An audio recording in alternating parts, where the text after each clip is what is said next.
नमस्कार दोस्तों, मेरा नाम है श्रेयांश। आपका स्वागत है मेरे चैनल काला साया पर और आप सुन रहे हैं हॉरर कहानी। लेकिन कहानी शुरू करने से पहले मैं बता दूं कि आप कहानी तो सुन लेते हैं, लेकिन चैनल को सब्सक्राइब नहीं करते। इसीलिए चैनल को सब्सक्राइब और बेल आइकन को ऑल पर सेलेक्ट करके वीडियो को लाइक कर दें ताकि अगली वीडियो सबसे पहले आप तक पहुंचे। साथ ही हाइप का बटन दबा दें। चलिए कहानी शुरू करते हैं। दोस्तों, मेरा नाम अर्नव है। मेरी उम्र 16 साल है। मेरी जिंदगी अब तक साधारण ही थी, लेकिन वो रात जिसने मेरी पूरी दुनिया बदल दी आज भी मेरी यादों में जिंदा है। ये अक्टूबर की शुरुआत थी। पहाड़ों में सर्दी जल्दी दस्तक दे देती है। मैं अपने मामा के गांव देवलगढ़ आया था, जो उत्तराखंड की ऊंची चोटियों के बीच बसा एक छोटा सा कस्बा है। यहाँ के लोग सीधे सादे थे, लेकिन एक बात मुझे अजीब लगी। हर कोई रात ढलते ही जल्दी दरवाजे बंद कर लेता था। पहले दिन जब मैंने मामा से पूछा, मामा, ये सब लोग इतनी जल्दी घर के दरवाजे क्यों बंद कर लेते हैं? मामा का चेहरा अचानक सख्त हो गया। उन्होंने धीरे से कहा, यह जगह दिन में जितनी प्यारी लगती है, रात को उतनी ही खतरनाक हो जाती है। यहाँ की पहाड़ी पर एक पुरानी हवेली है। लोग उसे काला महल कहते हैं। वहां कभी मत जाना, समझे? उनकी आंखों में एक अजीब डर था। मैंने हंसकर टाल दिया, लेकिन दिल में उत्सुकता और बढ़ गई। फिर रात हो गई। गांव का माहौल शांत था। आसमान पर पूरा चांद फैला था। ठंडी हवा खिड़की से कमरे में आ रही थी। मैं बिस्तर पर लेटा ही था कि अचानक बाहर से कुछ अजीब आवाजें सुनाई दी। ऐसा लगा जैसे कोई जमीन पर लोहे की जंजीर घसीट रहा हो। मैं डरते डरते उठकर खिड़की तक गया। बाहर घुप अंधेरा था, लेकिन दूर जंगल के किनारे पर मुझे किसी का धुंधला सा साया दिखाई दिया। वो धीरे धीरे उसी दिशा में बढ़ रहा था जहां पहाड़ी पर वो काला महल था। मेरे रोंगटे खड़े हो गए। ये देखकर मेरी नींद भाग गई।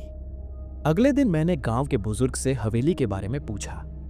वो बूढ़ा आदमी तंबाकू मलते हुए बोला, बेटा, उस हवेली में कभी राजा रुद्र प्रताप रहता था। बड़ा ही बेरहम इंसान था। उसने सैकड़ों लोगों की बलि दी थी ताकि अमृतत्व पा सके। कहते हैं एक रात पूरा महल खून की नदी में डूब गया।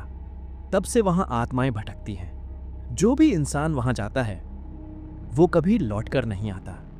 उसकी आवाज कांप रही थी, जैसे उसने खुद वो सब देखा हो।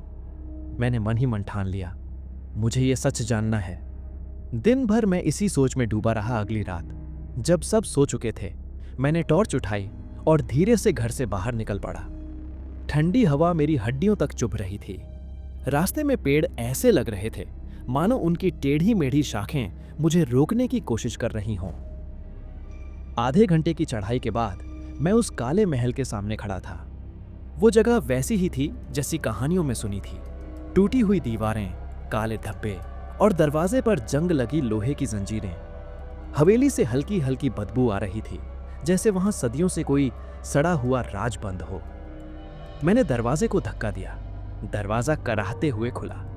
अंदर घुप अंधेरा था, लेकिन मेरी टॉर्च की रोशनी दीवारों पर बनी अजीब आकृतियां दिखा रही थी, मानो किसी ने खून से मंत्र लिख रखे हों। और तभी मुझे पीछे से किसी ने मेरा नाम पुकारा, अर्नव। मेरे पैरों तले जमीन खिसक गई। मैं जम सा गया था। वो आवाज साफ मेरे कानों में गूंजी थी, अर्नव। मैं पलटकर देखने लगा। टॉर्च की रोशनी कांप रही थी, मानो मेरे हाथों ने भी डर मान लिया हो। पर पीछे कोई नहीं था, सिर्फ टूटी हुई सीढ़ियां और धूल से भरा अंधेरा। मेरे गले से आवाज नहीं निकल रही थी। दिल इतनी तेज धड़क रहा था कि खुद सुनाई दे रहा था। मैंने खुद को समझाया, शायद मेरा वहम होगा, हवा में कोई आवाज घुल गई होगी। लेकिन अंदर ही अंदर मैं जानता था यह साधारण आवाज नहीं थी। फिर मैंने डरते घबराते हुए आगे कदम बढ़ाए। मेरे हर कदम के साथ हवेली का फर्श चरमराता जा रहा था। मेरी टॉर्च की रोशनी दीवारों पर दौड़ रही थी। तभी सामने मुझे एक बड़ा टूटा हुआ आईना दिखा। आईने में मेरी परछाई नजर आई, लेकिन परछाई की आंखें लाल थीं। मैंने घबराकर टॉर्च नीचे गिरा दी। टॉर्च जमीन से टकराई और उसकी रोशनी दीवार पर घूम गई। जब मैंने दोबारा आईने में देखा तो सब सामान्य था, बस मैं अपनी ही शक्ल देख रहा था। ये जगह मेरे दिमाग से खेल रही है, मैंने बुदबुदाया। सामने आईने के पास ही एक लकड़ी की अलमारी पड़ी थी, आधी टूटी हुई। मैंने जिज्ञासा में उसका दरवाजा खोला। अंदर धूल से ढकी एक पुरानी डायरी पड़ी थी। मैंने उसे उठाकर पन्ने पलटने शुरू किए। लिखावट अजीब थी, पर कुछ लाइनें पढ़ने लायक थीं। डायरी में लिखा था, मैं अमर होना चाहता हूं, इसके लिए बलि देनी होगी। आज 5वीं बलि चढ़ाई। रात को फिर से चीखें गूंज रही हैं, पर मैं रुकूंगा नहीं। मेरे हाथ कांपने लगे। ये डायरी राजा रुद्र प्रताप की थी।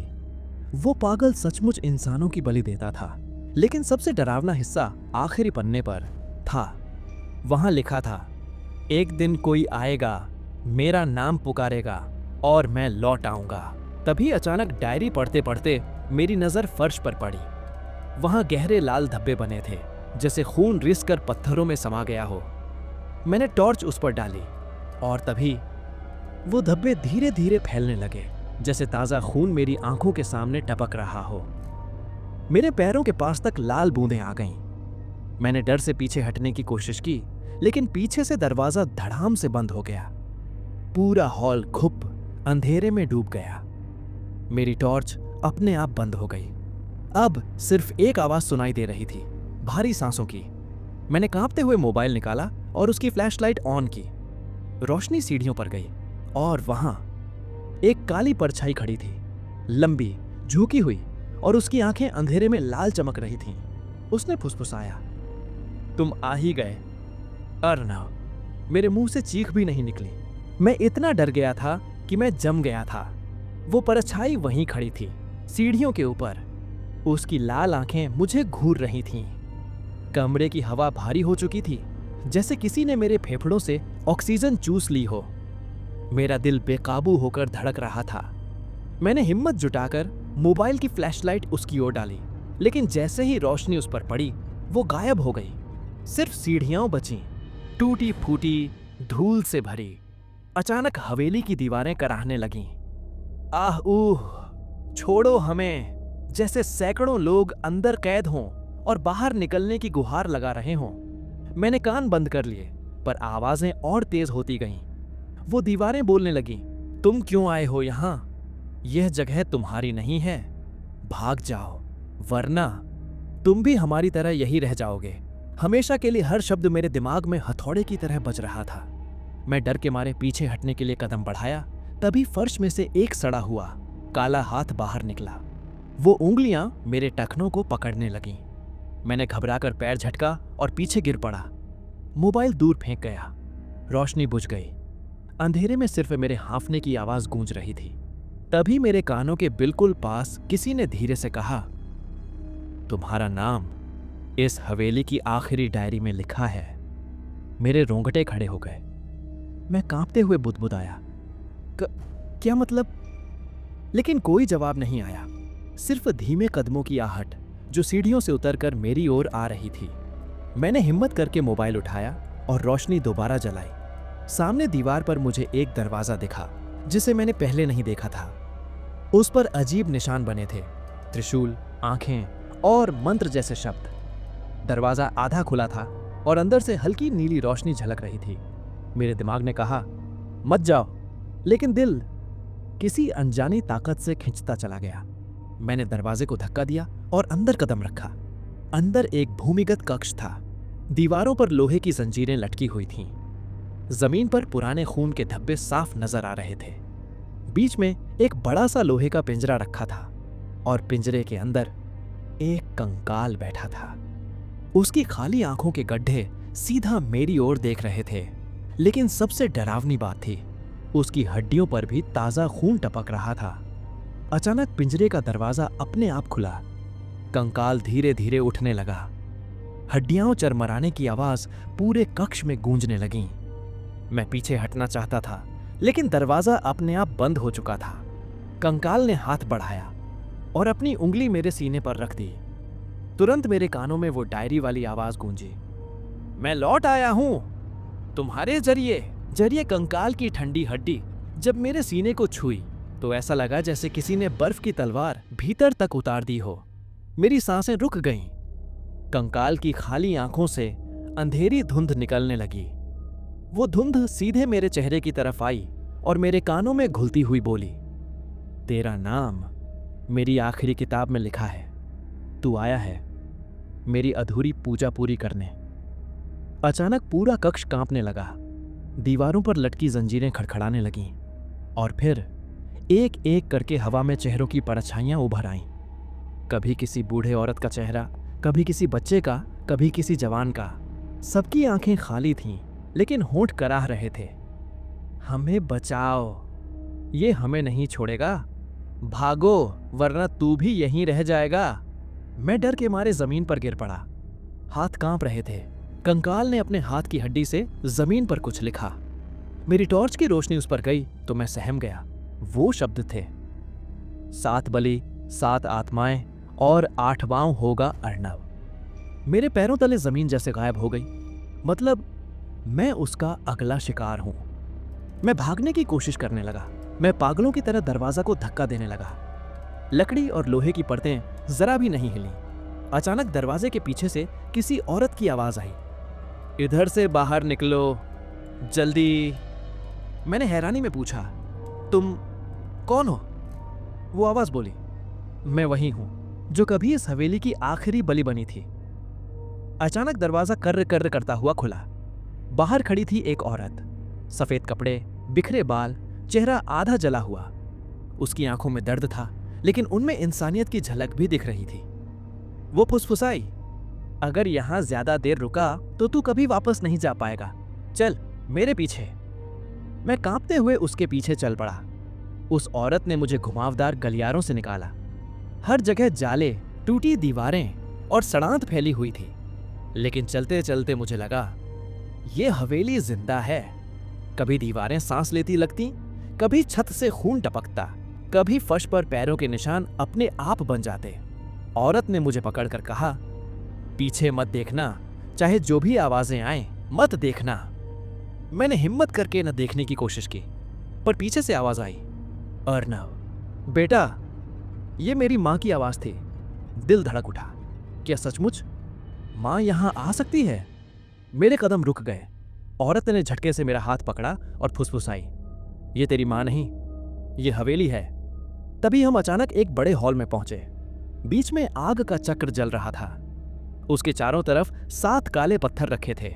औरत बोली, ये वही जगह है जहां 7 बलि दी गईं। 8वां पत्थर खाली है। हवेली तुझे यहां बांधना चाहती है।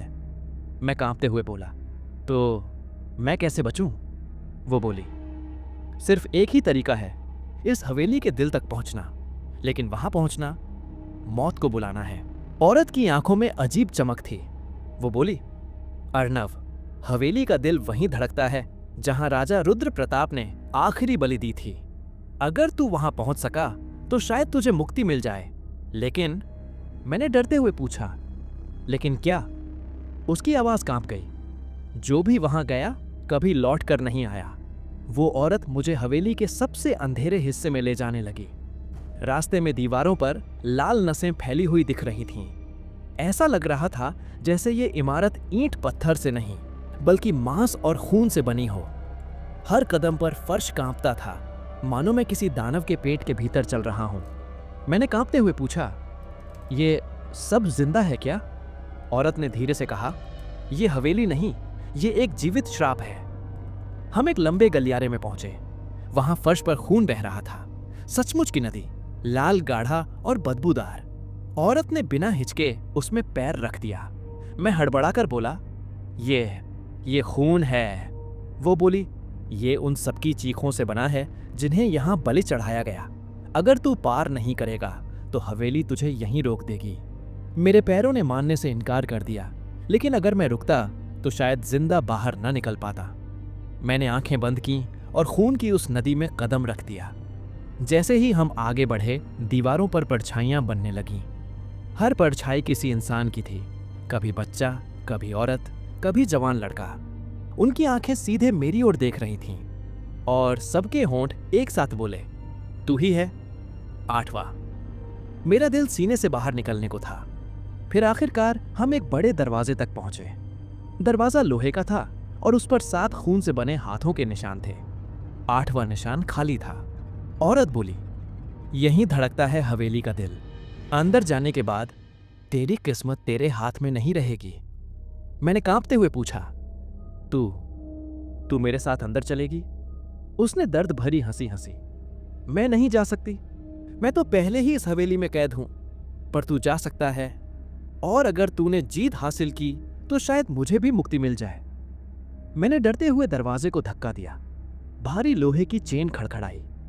दरवाजा धीरे धीरे खुला। अंदर घुप अंधेरा था, लेकिन उस अंधेरे में कुछ धड़क रहा था। वो दिल की धड़कन थी। पूरा कमरा उसी धड़कन से हिल रहा था। दीवारें कांप रही थीं, फर्श कांप रहा था, और मेरी आत्मा तक कांप रही थी। मेरे सामने दीवार से जुड़ा एक विशाल धड़कता हुआ दिल था, मानो किसी इंसान का नहीं बल्कि दानव का। उस पर जंजीरें लिपटी थीं, और हर धड़कन के साथ उससे खून टपक रहा था। जैसे ही मैंने उसे देखा, मेरे कानों में आवाज गूंजी, तू आ गया अर्नव, अब तेरी आत्मा मेरी है। यह सुनकर मैं इतना डर गया कि मेरी जान हलक में आ गई। उस दिल की धड़कन कमरे की दीवारों से टकरा रही थी। हर धड़कन इतनी तेज कि ऐसा लग रहा था जैसे पूरी हवेली का ढांचा उसी दिल से चल रहा हो। कमरे की दीवारों से खून रिस रहा था, फर्श लाल हो चुका था। मैं कांपते हुए उस धड़कते हुए दिल को देख रहा था। यह कोई साधारण दिल नहीं था, यह बड़ा था, इंसानी दिल से कई गुना, और हर धड़कन के साथ उसकी नसें लंबी होकर बाहर निकल रही थीं। एक मोटी नस झटके से मेरी बांह पर लिपट गई, ठंडी, गीली और बर्फ जैसी। मैंने चीखते हुए उसे झटकने की कोशिश की, लेकिन वो और कस गई। अचानक पीछे से वही औरत की आवाज आई, मत हार अर्नव, ये दिल तुझे कैद करना चाहता है। याद रख, इसे सिर्फ आग से हराया जा सकता है। उसकी आवाज जैसे मेरे दिमाग में गूंज गई। मैंने चारों ओर नजर दौड़ाई। कमरे के कोने में टूटी हुई मशाल पड़ी थी। वो बुझी हुई थी, लेकिन पास में पत्थर पर हल्की चिंगारी चमक रही थी। मैं किसी तरह नस से खुद को छुड़ाकर मशाल उठाया, पत्थर को पत्थर घिसता रो रहा था। आखिरकार एक छोटी लौ फूटती है और मशाल जल उठती है। नसें अब दर्जनों की संख्या में मेरी ओर रेंग रही थीं। दिल ने जोर से धड़कन मारी। धम! पूरा कमरा हिल गया। नसें मेरे पैरों से लिपट गईं, कुछ गर्दन तक चढ़ गईं। मैंने कांपते हुए मशाल को पूरी ताकत से दिल पर फेंक दिया। जैसे ही आग दिल से टकराई, पूरा कमरा चीख पड़ा।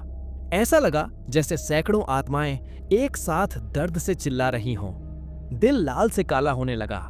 नसें तड़प तड़प कर जमीन पर गिरने लगीं।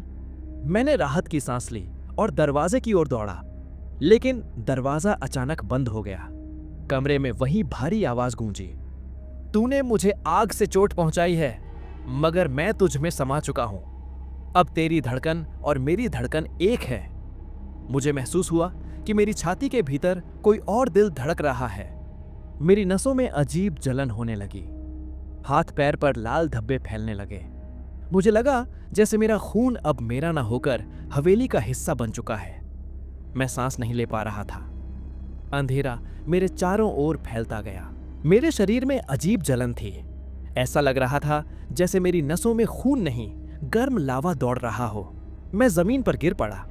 मेरे कानों में वही आवाज गूंज रही थी, अब तू मेरा है, तेरे खून में मैं बह रहा हूं। अचानक कमरे की दीवार पर लगा टूटा हुआ आईना चमकने लगा। मैंने खुद को उसमें देखा। मेरी आंखें पूरी तरह लाल हो चुकी थीं। पुतलियों में अंधेरे का धुआं घूम रहा था। मेरे चेहरे पर काले निशान फैल रहे थे। मैं डर गया। ये मैं क्या बन रहा हूं? आईने में मेरा प्रतिबिंब हंसने लगा। अब तू अर्नव नहीं, तू हवेली का रखवाला है। तभी दरवाजे के उस पार से वही औरत की आवाज आई, अर्नव, अपनी पहचान मत खो। याद रख, तू इंसान है। अगर अभी हार गया तो हमेशा के लिए हवेली का हिस्सा बन जाएगा। मैंने कांपती आवाज में कहा, मुझे बचा लो। वो बोली, मैं सीधे अंदर नहीं आ सकती, लेकिन एक मंत्र है, तू उसे जोर से बोल, हवेली का जादू टूट सकता है। औरत ने धीरे धीरे शब्द बोले, ओम अग्नि स्वाहा, रक्त शुद्धि स्वाहा। मैंने कांपते हुए मंत्र दोहराना शुरू किया। जैसे ही शब्द मेरे मुंह से निकले, मेरी छाती के भीतर जलन और बढ़ गई। दिल की धड़कन अब और तेज हो चुकी थी। कमरा गूंज उठा। अचानक दीवारें फटने लगीं। खून की धाराएं बाहर निकलकर मेरे पैरों में लिपट गईं। कमरे में सैकड़ों हाथ उभर आए, जैसे मृत लोग जमीन से बाहर आ रहे हों। मेरी आंखें और लाल हो गईं। मेरा शरीर मेरे काबू से बाहर जा रहा था, लेकिन मंत्र की गूंज लगातार तेज हो रही थी। औरत बाहर से चिल्लाई, बस थोड़ा और, रुकना मत। मैंने पूरी ताकत से मंत्र बोला। अचानक पूरा कमरा अंधेरे में डूब गया। फिर एक चीख आई, दिल की धड़कन अचानक रुक गई और मैं बेहोश होकर फर्श पर गिर पड़ा। फिर धीरे धीरे मेरी चेतना लौटी। जब मैंने आंखें खोलीं तो देखा कि मैं अभी भी उसी कमरे में पड़ा था, लेकिन अब दिल गायब था। दीवारें सूखी थीं, खून की बूंद तक नहीं बची थीं। मैंने अपने हाथों की तरफ देखा। मेरी नसें अब भी हल्की काली थीं, जैसे अंधेरा उनमें दौड़ रहा हो।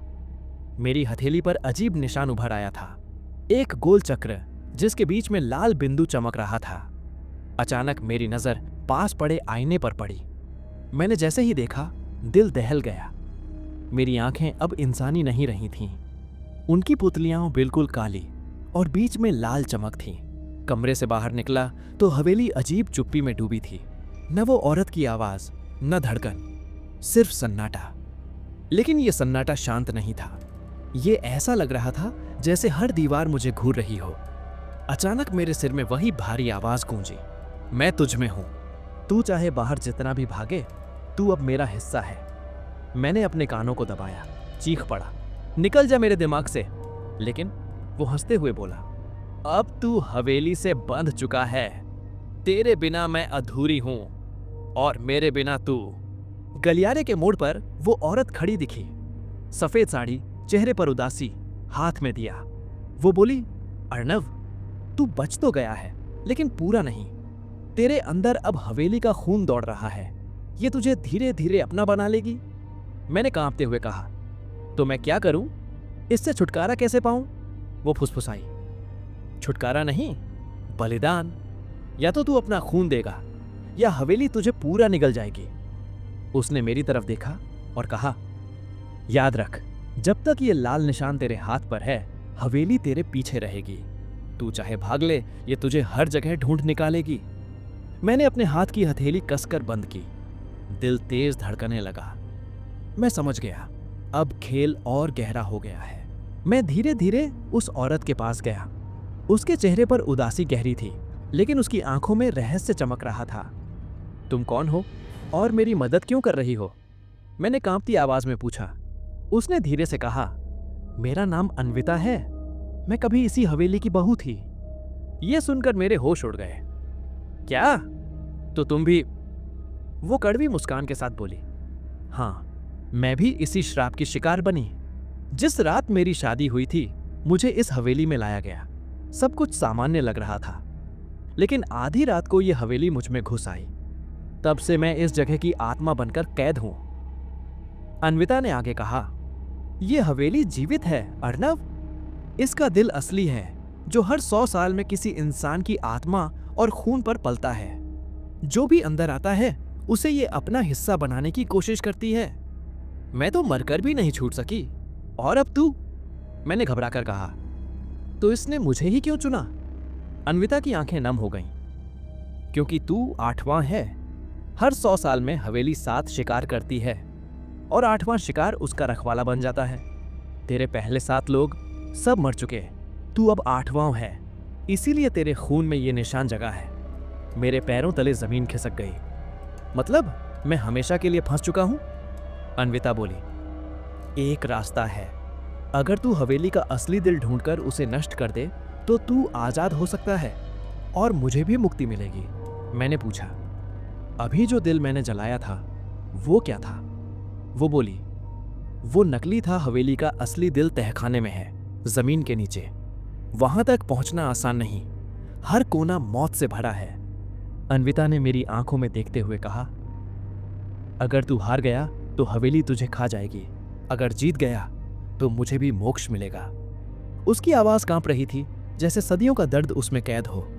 मैंने धीरे से कहा, अन्विता, मैं कोशिश करूंगा, चाहे जो हो।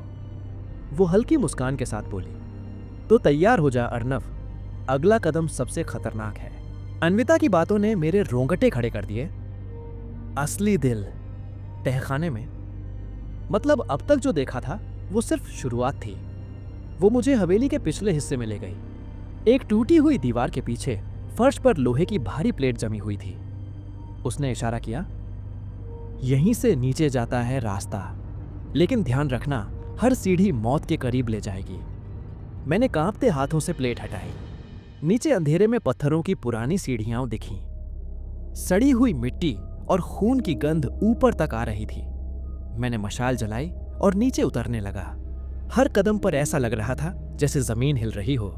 सीढ़ियों की दीवारों पर अजीब आकृतियां बनी थीं, कंकाल, जलते हुए इंसान और बीच बीच में लाल आंखों जैसी चमक। मेरे कानों में धीमी फुसफुसाहट सुनाई देने लगी, वापस जा, तू हमारा नहीं है, तू जिंदा नहीं बचेगा। जैसे ही नीचे पहुंचा, सामने लोहे का एक बड़ा दरवाजा था। दरवाजे पर 7 हथेलियों के लाल निशान बने थे। अन्विता की आवाज गूंजी, ये 7 शिकारियों के निशान हैं। 8वां निशान तुझे लगाना होगा, तभी दरवाजा खुलेगा। मेरे हाथ पर पहले से मौजूद लाल चक्र चमक उठा। जैसे ही मैंने हथेली दरवाजे पर रखी, खून की गर्म धार निकली और मेरी हथेली जल उठी। मैं दर्द से चिल्लाया, आह! दरवाजा धीरे धीरे कराहते हुए खुला। अंदर जो देखा उससे सांसें थम गईं। तहखाना बहुत बड़ा था, जैसे कोई भूमिगत मंदिर हो। चारों तरफ दीवारों पर खोपड़ियां जड़ी थीं। फर्श पर खून की नहरें बह रही थीं। बीचों बीच एक काले पत्थर का चबूतरा था और उस पर एक और दिल धड़क रहा था, लेकिन यह पहले वाले से अलग था। बहुत बड़ा, लगभग इंसान के शरीर जितना। उसकी हर धड़कन से पूरा तहखाना कांप रहा था। अचानक पूरा तहखाना अंधेरे में डूब गया। वही भारी आवाज गूंजी, तू यहां तक पहुंच गया, लेकिन आगे नहीं जा सकेगा। ये दिल मेरा है और अब तू भी। सैकड़ों काले साए चारों ओर से मेरे ऊपर टूट पड़े। उनकी आंखें लाल आग जैसी थीं। मैंने मशाल कसकर पकड़ी। दिल की धड़कन और तेज हो रही थी। सामने से उठते काले साए इंसान जैसे थे, लेकिन चेहरों पर मांस नहीं था। सिर्फ हड्डियों पर चिपकी हुई काली परत और आंखों में जलती हुई लाल रोशनी। एक साया मेरे ऊपर कूदा। मैंने मशाल घुमाई। आग लगते ही वो चीख पड़ा और राख बनकर गिर गया। लेकिन उसके पीछे और भी थे। चारों ओर से मुझे घेर लिया गया। अचानक मेरी हथेली पर बना लाल चक्र चमकने लगा। मेरे हाथ से खून टपका, लेकिन जैसे ही फर्श से टकराया, वो एक लाल धारदार तलवार में बदल गया। मैं चौंक गया। ये क्या है? अन्विता की आवाज कहीं गूंजी, ये हवेली की शक्ति है। जब तक तू इसका हिस्सा है, ये तुझे हथियार भी देगी, लेकिन सावधान, जितना इस्तेमाल करेगा उतना ये तेरे खून को पिएगी। मैंने दांत भींच लिए। अगर यही रास्ता है तो ठीक है। साए चिल्लाते हुए मेरी ओर दौड़े। मैंने तलवार घुमाई। एक साया बीच से कटकर गिर पड़ा। दूसरा पीछे से आया। मैंने मशाल उसकी आंखों में घुसा दी। आग की लपटें भड़क उठीं। हर वार पर मेरी नसें और जलतीं। मुझे लग रहा था कि मेरा खून सच में जल रहा है। जैसे जैसे मैं सायों को काट रहा था, असली दिल और तेज धड़क रहा था। पूरे तहखाने की दीवारें हिल रही थीं। एक बड़ा साया बाकी सबसे अलग था। उसका कद 2 गुना था और आंखों में आग के गोले जल रहे थे। वो गरज कर बोला, मैं 7वां शिकार हूं और तुझे 8वां बनाना मेरा काम है। उसने लोहे की चेन मेरे पैरों पर लपेट दी और जोर से खींचा। मैं जमीन पर गिर पड़ा। वो मेरी गर्दन पकड़ने ही वाला था कि मैंने खून की तलवार उसके सीने में भोंक दी। वो जोर से दहाड़ा, लेकिन गिरा नहीं। उसने मुझे उठाकर दीवार पर दे मारा। मेरी सांस रुक गई। मैंने पूरी ताकत जुटाई, तलवार को फिर से कसकर पकड़ा और उसकी गर्दन पर वार किया। एक चीख और उसका सिर जमीन पर गिर गया। बाकी साएं चीखते हुए धुएं में बदल गए। तहखाने में सन्नाटा छा गया। सिर्फ असली दिल धड़क रहा था। तहखाने में अब सिर्फ सन्नाटा था। चारों तरफ राख और जली हुई गंध फैली थी। बीचों बीच चबूतरे पर रखा असली दिल अभी भी धड़क रहा था। हर धड़कन मेरे कानों के पर्दे फाड़ रही थी। मैं धीरे धीरे चबूतरे के पास गया। खून की नहरें उस दिल से निकलकर फर्श में बह रही थीं। जैसे ही मैंने हाथ आगे बढ़ाया, मेरा हथेली का लाल चक्र जलने लगा। दिल से अचानक एक आवाज आई, अगर मुझे छुआ तो तू हमेशा के लिए मेरा होगा। मेरे माथे पर पसीना आ गया। दिल के आसपास हवा भारी हो गई थी। अन्विता की परछाई अचानक मेरे पास प्रकट हुई। उसने कांपते हुए कहा, अर्णव, यही पल है। अगर तूने दिल को नष्ट किया तो मैं भी आजाद हो जाऊंगी। लेकिन सावधान, हवेली आखिरी बार पलटवार जरूर करेगी। मैंने उसकी ओर देखा। मैं हार नहीं मानूंगा। मैंने कांपते हाथ से दिल को छुआ। जैसे ही उंगलियां लगीं, मेरे शरीर में बिजली दौड़ गई। मेरी आंखों के सामने अंधेरा छा गया। मैंने खुद को अजीब जगह पर खड़ा पाया। चारों तरफ काला धुआं, चीखें और टूटी हुई परछाइयां। वही भारी आवाज गूंजी, तुझे सच जानना है तो सुन। यह हवेली पहले एक मंदिर थी। लोग यहां बलिदान देते थे ताकि उनकी इच्छाएं पूरी हों। लेकिन एक दिन किसी ने भगवान की मूर्ति की जगह मेरे खून से भरा दिल रख दिया। तब से मैं जिंदा हूं और हर 100 साल में अपना रखवाला चुनता हूं। मेरे पैरों तले जमीन कांपने लगी। तो ये पूरा खेल तेरे लिए था? मैंने बुदबुदाया। आवाज हंसी, हां, और तू मेरा 8वां रखवाला बनेगा। अचानक मेरे चारों ओर काले साए घिर गए। लेकिन इस बार ये बाहर वाले नहीं थे, ये मेरे अंदर से निकल रहे थे। मेरी आंखें जलने लगीं। मेरा शरीर खुद ही दिल की ओर खींचने लगा। अन्विता चीख रही थी, नहीं अर्णव, तुझे खुद पर काबू रखना होगा। अगर अभी हार गया तो हमेशा के लिए खून की कैद में फंस जाएगा। मैंने अपनी खून की तलवार उठाई और दिल पर वार करने की कोशिश की, लेकिन तलवार जैसे पत्थर बन गई। मेरी नसें फटने लगीं।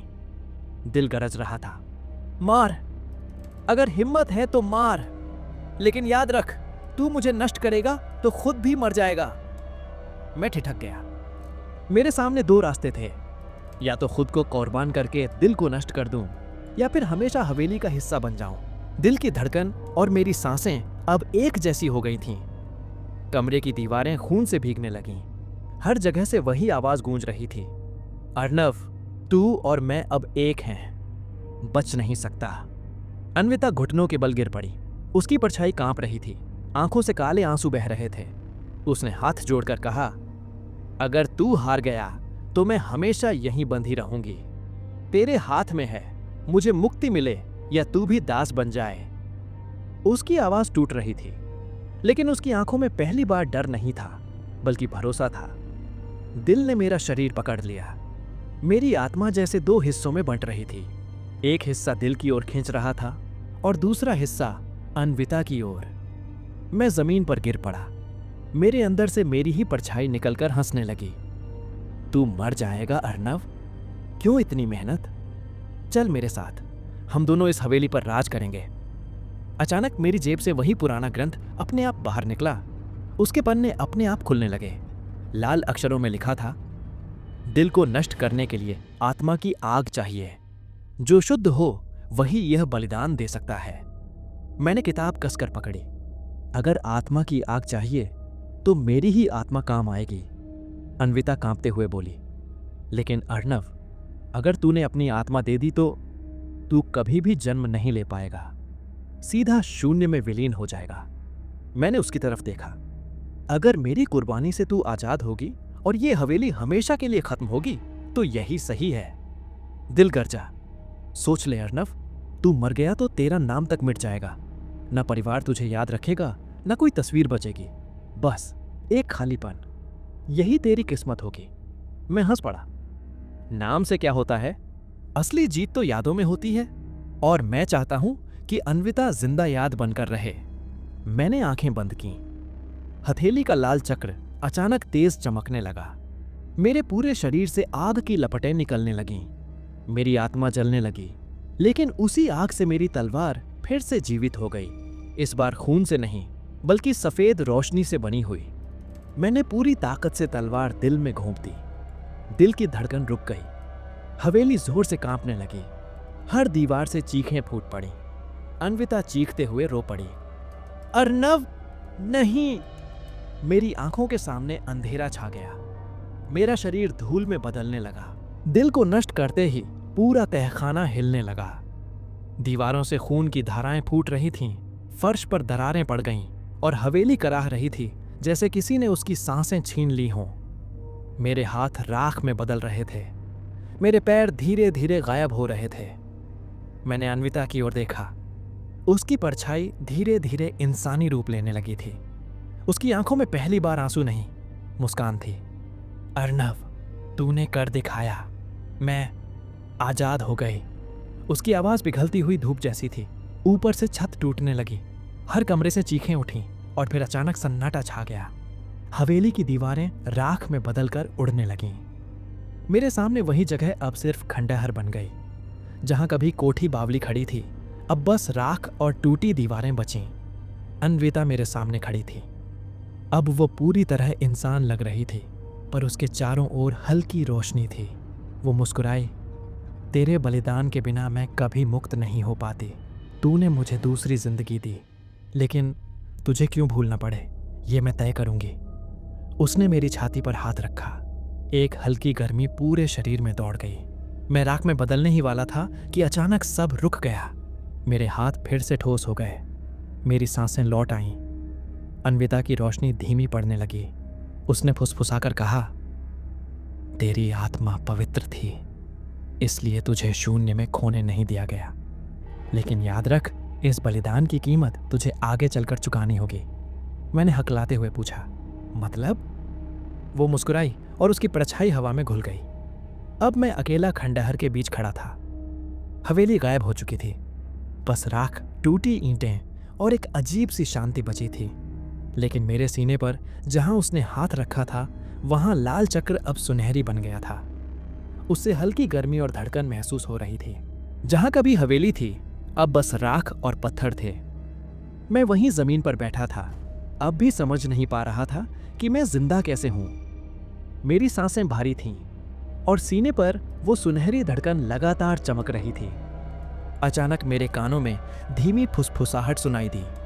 कोई बोल रहा था, तूने दिल को नष्ट किया, लेकिन उसकी शक्ति अब तेरे अंदर है। मैं चौंक गया। चारों तरफ देखा, कोई नहीं था, लेकिन आवाज सीने के अंदर से आ रही थी। मैंने अपनी हथेली पर नजर डाली। लाल चक्र अब पूरी तरह सुनहरी था। धीरे धीरे वो जलने लगा और उसमें अजीब चिन्ह उभर आए। मेरी आंखों के सामने झटके से एक दृश्य आया। मैंने खुद को भविष्य में देखा, जहां मैं खंडहर के बीच खड़ा हूं और मेरे चारों ओर दर्जनों परछाइयां झुककर मुझे प्रणाम कर रही हैं। आवाज आई, अब तू मालिक है। हवेली मिट गई, लेकिन उसकी आत्माएं अब तेरे अधीन हैं। मेरे माथे पर पसीना आ गया। मैंने खुद से कहा, नहीं, मैंने ये सब खत्म करने के लिए किया था, राज करने के लिए नहीं। लेकिन मेरे दिल की धड़कन ने जैसे मेरी बात का मजाक उड़ाया। हर धड़कन अब और तेज हो रही थी। अगले दिन गांव वाले उस जगह पहुंचे। उन्होंने हवेली की राख देखकर चैन की सांस ली। सभी ने कहा कि श्राप खत्म हो गया है। लेकिन जब मेरी ओर देखा तो कई लोगों ने अजीब सा डर महसूस किया। कुछ बुजुर्गों ने फुसफुसाकर कहा, उसके माथे पर अजीब तेज है, कहीं वो खुद नया श्राप तो नहीं बन गया। रात को जब मैं अकेला था, अचानक मेरी खिड़की पर दस्तक हुई। मैंने झांका। बाहर कोई नहीं था, लेकिन हवा में हल्की परछाई नजर आई और एक जानी पहचानी आवाज गूंजी, अर्नव, कहानी अभी खत्म नहीं हुई है। तूने मुझे आजाद किया, लेकिन हवेली की असली आत्मा अभी भी तेरे अंदर जिंदा है। रात गहरी थी। कमरे की दीवारों पर चांदनी पड़ रही थी, लेकिन अंदर अजीब सी ठंडक थी। मेरे सीने पर सुनहरी चक्र हल्की चमक के साथ धड़क रहा था। हर धड़कन के साथ फुसफुसाहट और साफ सुनाई देने लगी, अर्नव, तू अब अकेला नहीं, हम तेरे अंदर हैं। मैंने कान बंद कर लिए, लेकिन आवाजें और तेज हो गईं। कभी औरत की चीख, कभी बच्चे का रोना, कभी बूढ़े की हंसी, सब एक साथ। लगता था जैसे हवेली की सारी आत्माएं मेरे भीतर कैद हो गई हों। मेरे माथे पर पसीना बहने लगा। अचानक आईने में हल्की परछाई दिखी। अन्विता, वो अब भी कहीं मौजूद थी। उसकी आंखों में चिंता थी। अर्नव, मैंने तुझे चेतावनी दी थी। दिल को नष्ट करने से हवेली खत्म होगी, पर उसकी आत्माएं किसी एक शरीर में समा जाएंगी। वो तू है। मैंने कांपते हुए पूछा, मतलब मैं नया श्राप बन चुका हूं? अन्विता ने सिर झुका लिया। हाँ, लेकिन अभी देर नहीं हुई। इसे रोकने का एक ही तरीका है, उसने फुसफुसाकर कहा। हवेली के नीचे एक गुप्त अग्निकुंड है। वहां अगर तू इस सुनहरी चक्र को जला दे तो सारी आत्माएं मुक्त हो जाएंगी। लेकिन मैंने सवाल किया, लेकिन क्या? वो धीरे से बोली, तेरी आत्मा भी उनके साथ राख हो जाएगी। इस बार तुझे दूसरा मौका नहीं मिलेगा। मैं बिस्तर पर बैठा रह गया। अगर मैं अग्निकुंड में सब जला दूं तो सच में सब आत्माएं मुक्त हो जाएंगी, लेकिन इसका मतलब है कि मेरी जिंदगी यहीं खत्म हो जाएगी। अगर मैंने ऐसा नहीं किया तो धीरे धीरे ये आत्माएं मेरे अंदर काबिज हो जाएंगी और मैं वही बन जाऊंगा जिससे लड़ने के लिए मैंने सब कुछ दांव पर लगाया था। बाहर हवा चीख रही थी। दरवाजा अपने आप खुला और दूर खंडहर की ओर रास्ता दिखने लगा।